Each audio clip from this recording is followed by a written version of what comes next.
దీంతో రోస్టర్ని సరిగా మేనేజ్ చేయకుండా పోవడం, ఒకటొకటి రియాక్షన్స్ రావడం, చైన్ ఆఫ్ రియాక్షన్స్ రావడం, దీనివల్ల పబ్లిక్ కూడా చాలా ఇబ్బంది పడే పరిస్థితి వచ్చారు.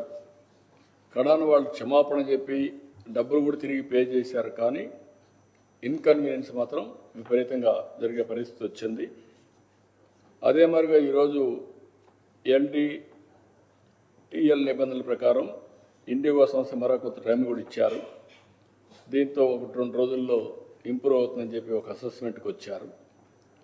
అల్టిమేట్గా సేఫ్టీ, ఇప్పుడు నా హెలికాప్టర్ కూడా ఇన్ని గంటలు చేసిన తర్వాత they are not authorised to go for piloting.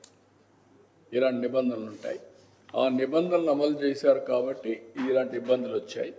అది గవర్నమెంట్ ఆఫ్ ఇండియా చూసుకుంటుంది. ఇక్కడ నేను సూపర్వైజ్ చేయడం లేదు, అది గవర్నమెంట్ ఆఫ్ ఇండియాలో ఉంటుంది.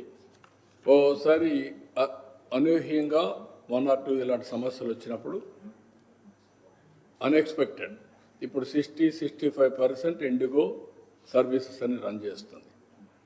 మేజర్ మోనోపలీ కింద, మేజర్ ప్లేయర్ కింద వాళ్ళు ఉన్నారు కాబట్టి ఇలాంటి సమస్యలు వచ్చాయి. దాన్ని గవర్నమెంట్ ఆఫ్ ఇండియా సార్ట్అవుట్ చేస్తుంది. I have confidence. No, it's okay. కానీ మా party MP answerable to parliament, answerable to honourable prime minister. కాబట్టి ఇక్కడి నుంచి నేనేదో మానిటర్ చేస్తాను every day to day. Party MP, it is a NDA government. ఇప్పుడు మాకు సత్య ఉంటాడు, ఇక్కడ మంత్రిగా పనిచేస్తారు. గవర్నమెంట్ ఆఫ్ ఇండియా లేదంటే బీజేపీ, ఆల్ ఇండియా బీజేపీ ఈయన తప్పు చేస్తే వాళ్ళని నేను అడగలేను కదా. అది తప్పని కాదు, టెక్నికల్గా ఫెయిల్ అయినా ఇలాంటివి ఉంటాయి. దాన్ని వాళ్ళు హ్యాండిల్ చేస్తారు స్మూత్గా.